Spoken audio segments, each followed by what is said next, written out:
พ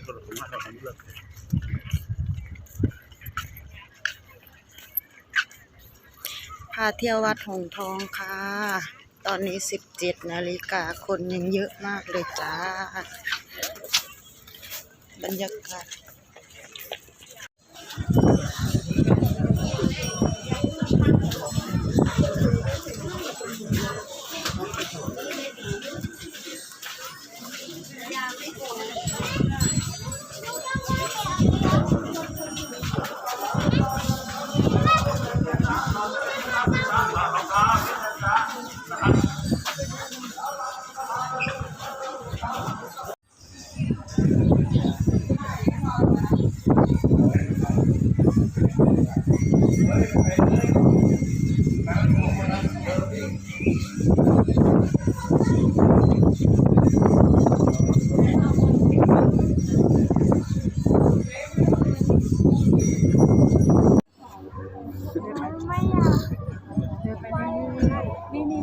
ไปทะเลหนูเดินหาทะเลหนูสว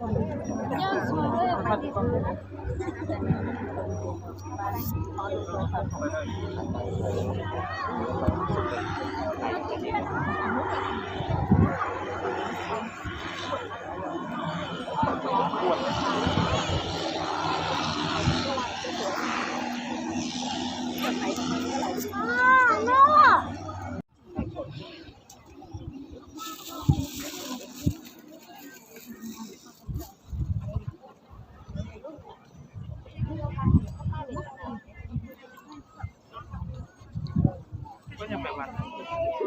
ใส่รองเท้าไง